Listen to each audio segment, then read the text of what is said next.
It's Kevin Kietzman, Uncanceled, on 95.7 FM, KCMO Talk Radio. Good morning, Kansas City. Welcome to Uncanceled on KCMO Talk Radio, 95.7 FM. I am Kevin Kietzman, and I've been looking forward to this show for a couple of hours. I am jacked today to present this to you. We are going to focus at the beginning on the arrest of Don Lemon. And I'm going to take a big picture look at this because this is one of the most interesting stories I've ever seen, and I will explain why. We're going to get right into that momentarily. Also today, Mayor Ku has become the president of the Democrat Mayors Association. Oh, goody. I guess they give that to the city that has the most homeless people per capita. Is that how that works? Because that came out the same day. Oh, we'll have to discuss that on the show today. Donald Trump has made his decision on a new Federal Reserve chairman. We'll tell you who he is and what he's all about. At 10:30, Christina Wallace will be here. She is a concerned homeowner in Lenexa. Get this, in Lenexa, they've got a park. They've got a wetlands, an area that they've been protecting since the beginning of time in Lenexa, and it's been zoned a park, and they want to rezone it residential so they can build Habitat for Humanity homes there next to like $650,000 houses across the street. Over 1,500 people have signed a petition to Lenexa. We're going to have a throwdown in a council meeting in Kansas City like we've never seen. Monday night, February 2nd, 7:30, Lenexa City Hall. This is going to be wild. I live in Lenexa. That's not the reason I'm doing this story. I've just never had this many people contact me about any one of these city council kind of things. This is going to be overflow. It's going to be cold. These people are not all getting into the city hall. They're going to overwhelm the city. We'll talk to Christina Wallace about what her and her team have built in Lenexa to try to fight this rezoning of turning a park into Habitat for Humanity. This is the same clown mayor in Lenexa that wanted to take the La Quinta Inn at 95th and I-35 and make a homeless shelter out of it. And the people of Lenexa and Johnson County got that shut down. They're pretty good at shutting down this mayor's clueless. She's just exactly who you think she is. And so I'm all for shutting this project down. I love Habitat for Humanity. I've got a longtime friend was on the board and has worked for them. I've supported and donated. I'm all for Habitat for Humanity, but this is insane. Taking away a park, a zoned park in Lenexa, and putting up homes that maybe cost a third of the ones across the street for low-income housing, insane. We'll get into that with Christina Wallace coming up at 10:30. We start with Don Lemon, who's been arrested in Los Angeles. We do not know what he's been charged with, okay? He was covering the Grammys. He's been arrested for his involvement a couple of weeks ago in that church in St. Paul in Minneapolis, where he went in as a journalist covering all these other people that have been arrested. Many people have been arrested, including the lady that organized the thing. She's been arrested. Now, keep in mind, that's been almost 2 weeks since this occurred. They referred Don Lemon's name to a judge, locally, a magistrate, and said, we would like to have a warrant for his arrest as well. And the judge said, no. He's a journalist. He's probably covered. But they didn't give exact or specific enough information why they wanted to arrest Don Lemon at the time. You remember, he skated, the others got arrested. That didn't surprise me in any way, and I think the judge actually did the right thing and said we need more proof than that. What I said on Uncanceled, if you remember, the day after it happened, I said Don Lemon's got a problem because now the people they arrested, they have their devices. They're able to look at their phones, their emails, get into their records, and take a look at how this was organized and orchestrated. Folks, the Trump administration is going after organizers and people who fund these things. That's who they want. The question with Don Lemon, and we're going to have an interesting show because it's really where things collide. That's what this show is about today, is when two things collide. This is a First Amendment issue, okay? There is freedom of the press. And if Don Lemon was there just covering an event, he's got nothing to worry about, I think. Now, I'm not a lawyer. I think he's probably covered. If he just went in, he's with them, I'm going to cover this event, see what happens. I've got a story. We know which side he's on. We know he was on the side of the protesters. That doesn't really matter. Like, I give opinions every day, and I'm protected through freedom of the press and freedom of speech under the First Amendment, and he would be too. But since it's been almost 2 weeks, it leads me to believe they found something. They found some correspondence where Don Lemon was orchestrating this or involved in pulling this off or saying, this date would work for me. If you want it live streamed, I can do that for you. If that happens, he becomes what we would describe in broadcasting as a producer. He's producing a broadcast. Mark and I produce this broadcast every day. I've been in touch with Christina Wallace. She's going to be my guest. So does that make me responsible for anything that she says? No, but you know that I've organized for her to be here, and we're going to have this segment for you. What they were organizing in Minneapolis was against the law, and the leader of this thing was a lawyer. The woman was a lawyer and a teacher. And she says a preacher as well. And she must have known that it is against the law to go interfere with church. You just can't stop that. So the First Amendment's very clear. The very first thing it says is you cannot, the establishment of religion or prohibiting free exercise of religion is number one in the First Amendment. Religion is number one. Freedom of speech is number two. Freedom of the press is number three. And the right to peacefully assemble is number four. That's it. That's the First Amendment to our Constitution. Our Founding Fathers were very clear about this, that they knew religion. They came here and had a wide variety of religions then, not as many as are celebrated in America now or on this soil now, certainly. But this was a big part of their experience where they came from. No taxation without representation. You've heard all these things that they were rebelling against. They went to the New World. They set up their own country. And boy, we were going to have freedom of religion. And that was going to happen. But Don Lemon has been arrested under something called the KKK Act. This is from 1871. The KKK Act prevented the Ku Klux Klan from intimidating. It says very plainly in this, intimidating. It's violence, it's torture, it's all these other things, burning, all these things are in there. But intimidating is the word. Intimidating freed slaves from going to church. They didn't see them as equal Christians. And they tried, the Ku Klux Klan would surround churches and keep black freed slaves from going to church. That's what this was set up as. Now, why are they using this? Well, of course, there's some hubris in using this because Don Lemon is black. Okay, so that is involved in this. But did you know in 2020, the NAACP and the Michigan Welfare Rights Organization sued Donald Trump under the KKK Act for conspiracy of disenfranchising black voters? They sued Trump, Giuliani, Roger Stone, Don Jr., Dan Scavino, Julie Hahn, and others. It went on and on and on. Donald Trump has been sued under the KKK Act. So there's two different types of people listening right now. Some of us are like, hell yeah, let's go get Don Lemon, let's arrest him, let's put him in jail, all that, okay? I'm all for this being the right thing to do if they've got something on him. I do not believe he's going to go to jail. I don't think there's going to be some sort of a massive conviction and Don Lemon's going to be this, martyr someday because he's in prison for 6 months. I don't think that's going to happen. I don't. I think he's got a lot of protections under the Constitution, the First Amendment, because he's in the media. I believe that to be true, okay? So that's one side of the thing. And then the other side of the thing is, Trump, why do you do this? You're giving them ammunition to make it look like you're a bully. Well, I'm providing you with the answer of why he's doing this. He's been sued under the KKK Act. And I'm going to guess it really irritated him. And if this presidency is 90% great things that he's out there doing, and 10% I'm going to go get some repayment for what they have wrought on me, I guess I can give him that. They raided Melania's panty drawer, the FBI. I think it's okay if the FBI picks up Don Lemon for going into a church and keeping fine people from praying and worshiping. I think it's just fine they did this. It may be a win for the left publicly. There may be a lot of people that hate Trump over this. He's not running again, folks. He's not running again. But this is the KKK Act, and it is really quite amazing that they've used this against Don Lemon. So what collides here is we literally will have a case where the First Amendment protects freedom of the press, but it also protects the establishment of religion and prohibiting free exercise as a crime. No law shall be enacted that allows that. Who knows? This is all kinds of things. Right to peacefully assemble?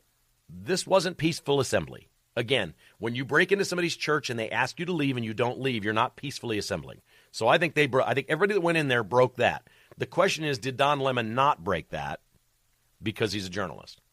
There was a woman named Georgia Fort that was there that day too, and she's an area or Minnesota podcaster, journalist, left-winger, and she's been arrested as well. And she videoed the entire thing and has posted that on social media now when the federal agents came to her house and detained her.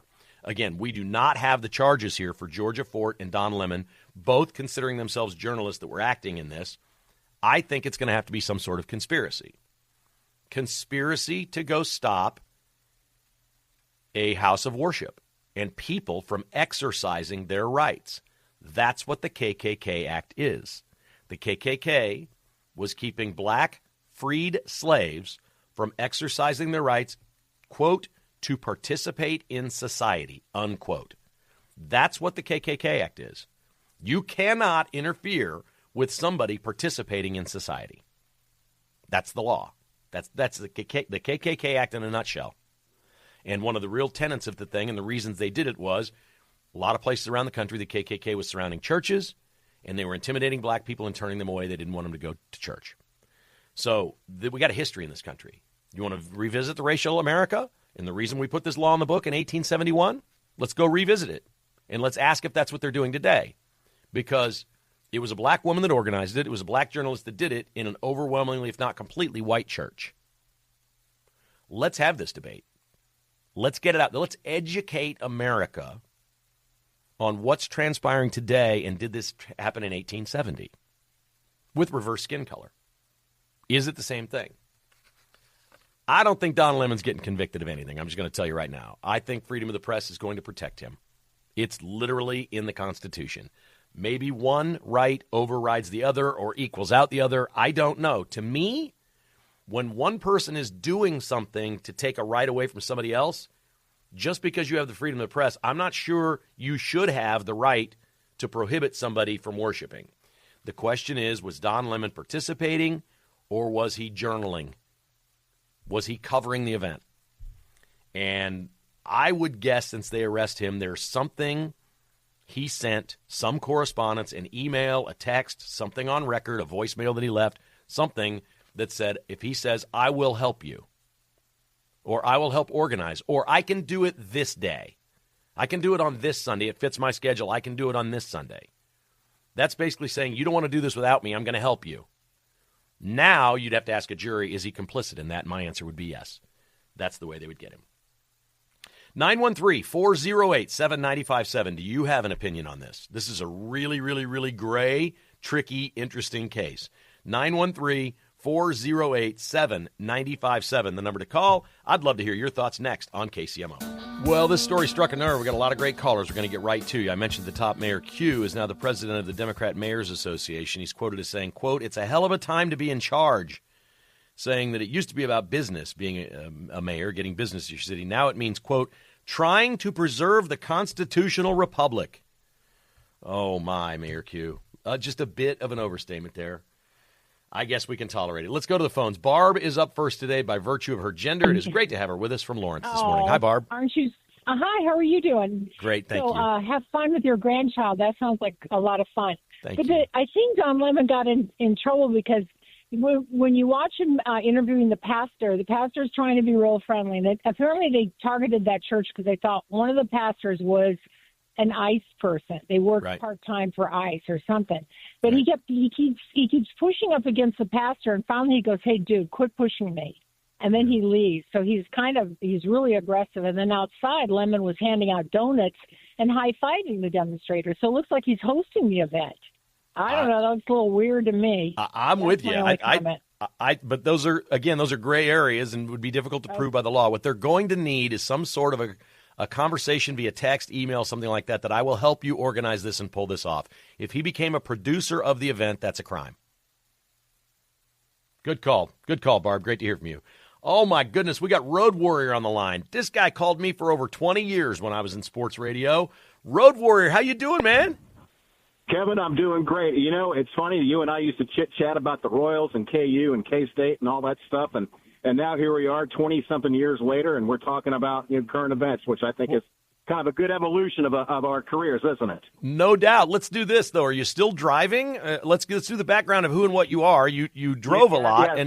Yes, Kevin, okay. I've calculated. I've been self-employed for 25 years. I drive 60,000 miles a year. So if you do the math, I've driven 1.5 million miles in the last 25 years. How about that? What is your odometer reading today? Well, I've got a new car. This one says 206,287. So 206,000 miles. Yeah. Well, on this car, I've got I've got a Forerunner down in Texas that's now going to Dallas Baptist that has 470,000 miles on it. That's the one I remember. You had a Toyota that had almost 400,000 miles on it when we talked one time. So is that one driving less now? That's got to be an old one. Yeah, it's driving less, but my youngest son, who's down at school at Dallas, he uses it, and that's his vehicle now. So that's it's awesome. Still clicking running like a sewing machine. So you're the best, anyway, buddy. What do you think about Don Lemon? I appreciate that. Well, you know what, Kevin? It was interesting because I've heard that the KKK act that you alluded to earlier was referenced, but I was wondering if you've heard anything about maybe he broke something called the FACE Act, which is the Freedom of Access to Clinic Entrances, which basically prohibits you from injuring, intimidating, or interfering with the exercising of people with their right to religious freedom. So I don't know if that has come across your desk or if you know anything about that or heard that's what they used that. For the first people that they arrested. That's what they used. They sent that to the judge. The judge denied that with Don Lemon. So I'm thinking they went a different direction here, but they may have done both. We don't know. They have not listed the charges yet against Don Lemon. We just know that he was arrested. There may not be any charges. Maybe they're just pulling him in and there won't be charges. We don't even know that. He hasn't been charged with anything yet. Right. Well, you know what? I think the best plan for us as citizens is just to sit back, gather all the information, and be able to form our opinions when all the information is out, not some of the information. Rhodey, great to hear from you, man. Call me anytime. No problem, Kevin. Thank you. Thank you, sir. Remember the name, folks. He's Road Warrior. I'm so pleased to have him in this audience. Here is Susan in Lawrence. Good morning, Susan. You're on KCMO. Good morning. How are you? Great. Thank you. Thanks. Yeah, my daughter is now a senior in college, but since she was a really little kid, we explained basically the Constitution one way, and she got it at 3 years old. She gets it today, and it's an easy way to understand it, I think. And that's that, there's no right in our Constitution that's actually considered an absolute right. And the way we've always taught her is that your fundamental rights end at the moment they infringe on someone else's fundamental rights. That's all that happened in these, this church riot basically is, yes, they have freedom of the press. He did specifically, but no longer does he at the moment that infringes on someone else's fundamental right within the First Amendment. So right to religion. Beautiful. You raised great kids. Thank you for the call. That's outstanding, Susan. I believe the Constitution mostly is written that says the government can't do this. So the government can't tell you what religion you can worship. The government can't tell you can't go to church. Things like that is mostly written blocking the government from doing things. And there's a lot of interpretations how it applies when under the First Amendment we're talking about one right versus another, and that's exactly what this case is. Christina Wallace joins us next. We got mayhem in Lenexa on KCMO. Welcome back to Uncanceled. I'm excited about our guest today. It's Christina Wallace. She's from Lenexa. She's a concerned homeowner, and they have a massive group in signatures of 1,500 or more and growing. They're asking the question, is your park next? The crux of the story is pretty simple. There's a big meeting on Monday night, February 2nd, the Lenexa City Council, where concerned homeowners are going to be showing up because they're turning park land or land zoned for parks in Lenexa into quote, affordable housing for Habitat for Humanity. This is a wild one, folks, and it's going to get wilder. Christina joins us now. Good morning, Christina. How are you today? Good morning, Kevin. I'm good. How are you? I'm okay. Did I set the table properly? Is that where we start here? Is that exactly what's been going on? Lenexa wants to take land designated to be a park, which is wetlands, and turn it into Habitat for Humanity? Yes, that is correct. You did a great job summarizing what's happening here. Okay, and so residents are homeowners. I won't say residents because I'm sure there's some people on the left, like the mayor, that think this is a great idea. It's weird when people on the left have to pick between a park and a charity or a habitat in low-income housing. This becomes really complicated for them. But for homeowners, it's really simple. You don't want $650,000 houses across the street from $200,000 houses that are low income. Is that ultimately the problem here? No, I think the bigger problem here is that hundreds of families bought homes in this area believing that it was protected parkland. And the city led the public to believe that over the course of 12 years. And so when you have 5 neighborhoods that are built around that promise from the city, and then that ends up being recalled without any notice to the public, it's going to breed an atmosphere of mistrust and really just anger at the city for how this is being handled. Okay, so I think I could see where real estate agents would say, and I'm not trying to badmouth real estate agents, but they're trying to sell a house, whatever. And they say, oh, that's park. It's zoned as a park. That's never going to change. And it may just be like a discussion and not something factual or would hold up in court or anything like that. Do you have anything, does anybody have any correspondence over the last few years from the city that says this is a park and it will remain a park? Is there an email? Was there a press release at some point? Are they changing policy? And even if they did that, doesn't the council or the city have the right to change it? Yeah, so let me give you a little bit of background on this land. Okay, so the good. land was purchased in 1998 and 2006. It was purchased predominantly with park funds and range to recreation funds, and only 30 acres of it was purchased with general funds. In 2012, the city of Lenexa made a comprehensive park plan that has the entire parcel listed as a park, and that park plan lived in public view from 2012 to 2024. In 2015, the land was made surplus. It was posted legally in the legal record, which is, I don't know about you, but I don't get that magazine. Right. And then in 2018, they made an RFP, but only sent it out to a select group of developers, which is the equivalent of, have you ever tried to sell a house and you didn't put a for sale sign on the property and then only texted a couple of your buddies about it? Do you think that house would sell well? No. No, it wouldn't. And so we're basically just saying, you didn't put a for sale sign on it. You didn't notify the public in a way that actually the public knew about it. You never changed official documentation. And because of it, hundreds of families bought homes believing that this was a park. And what responsibility does the city have when residents rely on these official representatives and official documentation? And in what way does this become a point of omission, becomes misrepresentation? Okay, I live in Lenexa. I remember voting for Lake Lenexa and the water project and everything you were talking about. Is that all this? Because the people went and voted on that. There was a tax that went in, right, to build that lake and the dam and everything. Is this all attached to that? I will be honest and say I'm not 100% sure. You probably have lived in Lenexa longer than I have, but I do know that they used the cover of Lenexa Town Talk and had this land on the cover to pass the most recent sale for the 3/8 tax renewal. Okay. That is also going to be used to purchase more parkland. Okay, so that was a vote, right? Yes. And did they tell people that they were going to be purchasing parkland and changing it? It is in the Lenexa Town Talk magazine that they would be using the 3/8 sale tax to buy more parkland while not advertising the fact that we're going to be selling this parkland for under market value. Right. And doing it for things other than park. The assumption would be if they're buying more parkland, there's going to be more parks in Lenexa. That's why you vote yes, correct? Yes, exactly. Everybody loves parks. Everybody votes yes for parks. Yes, everybody wants to be able to walk their dog or take their kids out and Right. enjoy nature. Like, we all love that. So Lenexa has repeatedly asked us to vote yes for parks and lakes and a dam and fishing and outdoors, and now they want to take that land that we voted yes and paid for and give it to low-income housing. Yep, that's exactly Wow. right.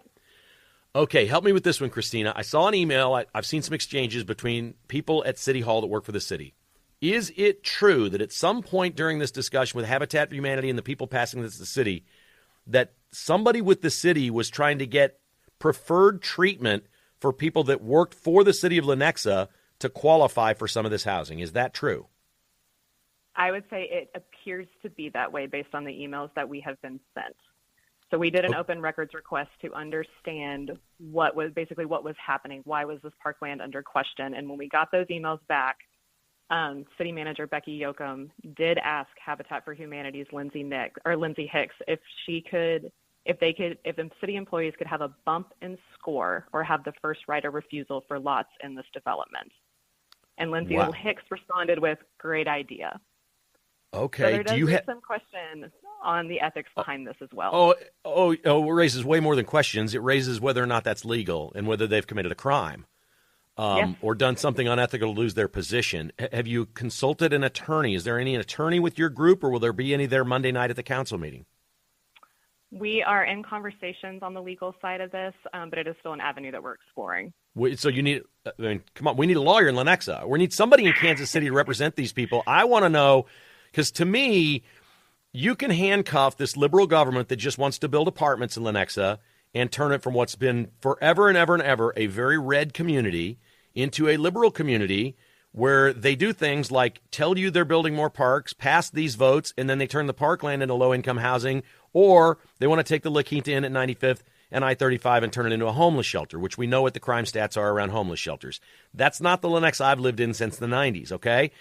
Man, we need a lawyer. We need somebody to reach out and contact these people and say, I want to look at these emails. Huh? We'll talk to them. Let us know. Right, that's what I'm saying. I need a pro bono lawyer that understands this stuff to look at these emails in Lenexa, because I want to know the story here is, are they committing a crime? Or are the people in Lenexa running Lenexa doing something that requires them to be fired for doing something at least unethical?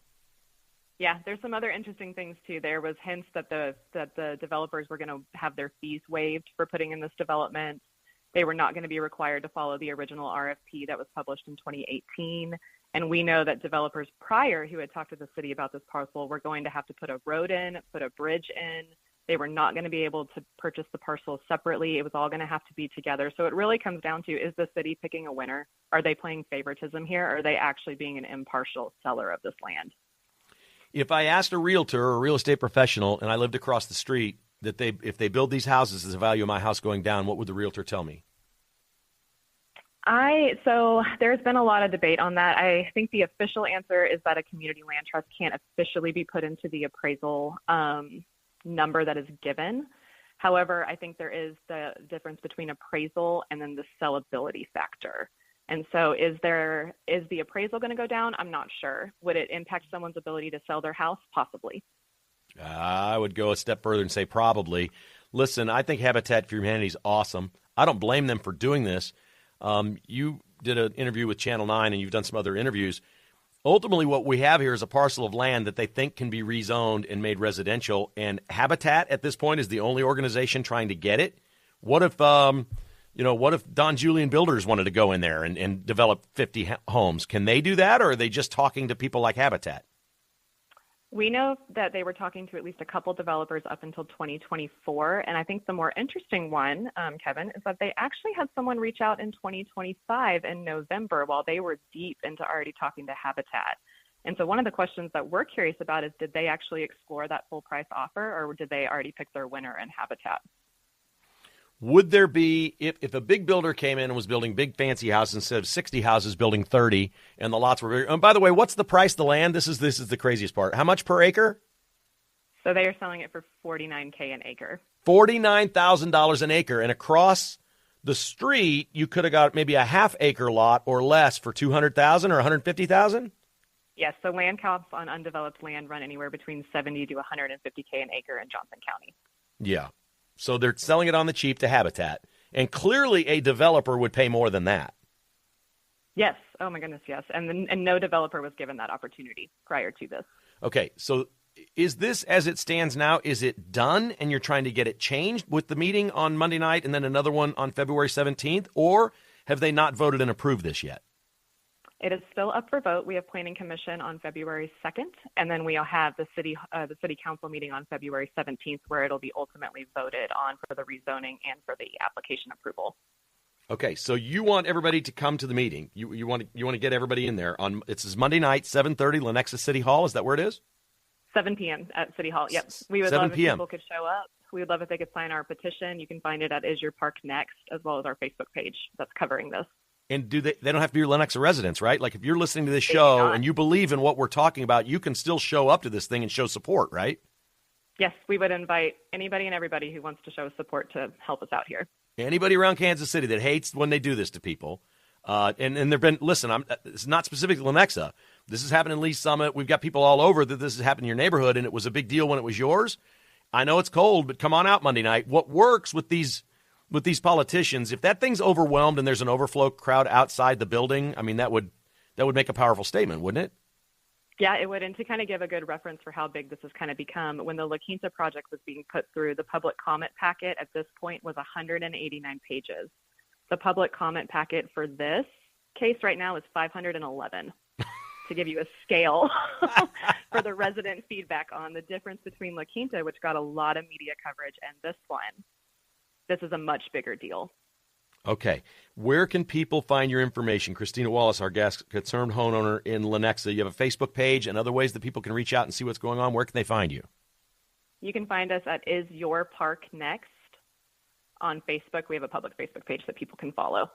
That's a great title. Is your park next? Literally wanting to take away parkland in Lenexa and build low-income housing. I'm amazed when liberals get like, oh, my God, which one of my crazy causes here am I more? Because they love parks, right? We got to have the parks. Oh, we got to have the parks. We got to save the trees. We got to do all this stuff. Oh, but wait, we need low-income housing. There's no low-income housing in Lenexa. We got to get some low-income housing. I just think what a conundrum. What a conundrum to live your life like that and try to decide which one's more important.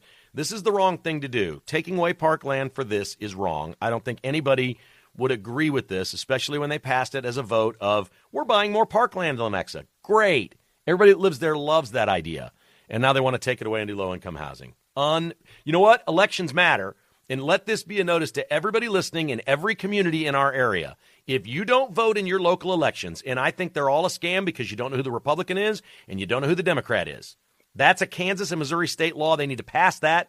Anytime you go to the ballot box in this polarized country today, you should not be able to run for an office without declaring what party you're in. When you don't do your research and you're afraid to go vote because you don't know who to vote for, the Democrats are going to win every time. I'm just telling you. They're going to win every time. And this is the first Democrat mayor ever, Lenexa, and it's changing crazy. I don't know your politics, Christine. I know this is your passion, so I hate to drag you into politics, but that's my speech today. And I think people should just be very, very wary and involved in their local politics because it really matters.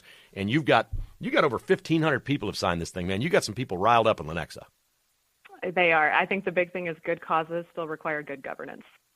That's awesome. Well said. Christina, best of luck to you. Thank you so much for joining us today. We really appreciate your time.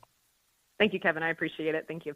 Take care. Christina Wallace in Lenexa. Again, their Facebook page, Is Your Park Next? How would you like to vote yes for your city to buy more parkland or buy more land and develop? This is wetland. This is not particularly great.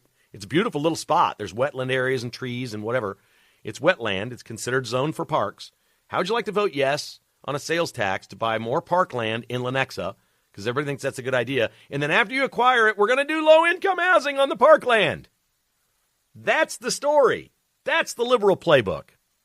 I don't care where you live. Can you get to Lenexa Monday night? Let's overwhelm them. 7 o'clock, City Hall, Lenexa, Monday night. Is your park next? All right, we're wrapping up another week on Uncanceled here with our buddy Mark Van Sickle back in studio in the control room. Mark, how you doing, buddy? You feeling better today? I'm feeling about the same. I can still speak, which is good, but it might be a little raspy still. That's awesome. You know Scott Fawn. I think Pete had him. Did he have him on yesterday?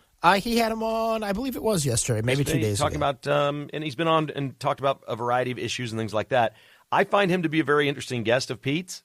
And so I invited him to come on my podcast. So shameless plug here today. The Kevin Kietzman Has Issues podcast today is an extensive interview with Scott Fawn. If you like what you hear him talk about from the Missouri Times when he's on with Mundo, this is about his career. This is about the news, the Missouri Times, what they do. He just bought 3 new newspapers in Jefferson City, Fulton, and California, Missouri.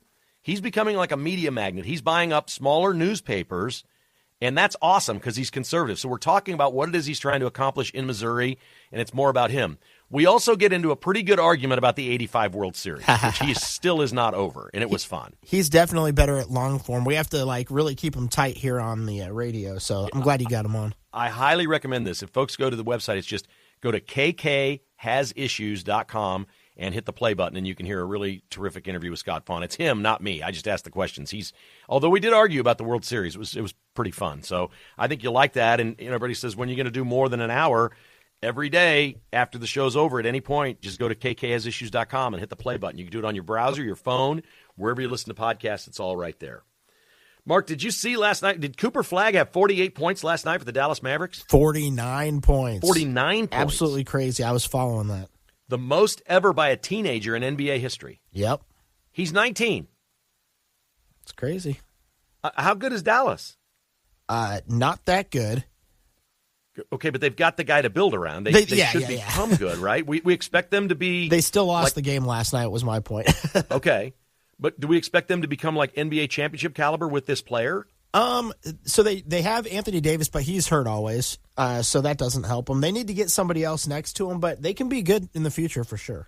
Right, but I mean, let's say 15 years. I mean, the guy looks like he's going to be a player for a long, long time. Oh yeah, they should build around him. Point they should get it right. He's a transformational player. Is he that good? Oh yeah, definitely. Yeah. They made the right pick here. Better than Darren Peterson and A.J. DeBanza, who are playing tomorrow night at Allen Fieldhouse? I guess we'll see. We've seen what Cooper Flagg can do at the next level now, but we'll see what those guys can do. Okay. Peterson averages 21.6 per game in 27 minutes. DeBanza averages 23.6 a game in 32 minutes. Who scores more points tomorrow night? I'm going to say Peterson. I would have never guessed that, Mark. I'm hoping that he plays more than 25 minutes. So obviously the reason to not go with Peterson is he may not play 36 minutes or whatever, right? Yep. But the reason to not go with DeBanza is Bill's self-defense. He takes the best player away from teams, and he's done that his whole career. So I'm with you. I'm going Peterson.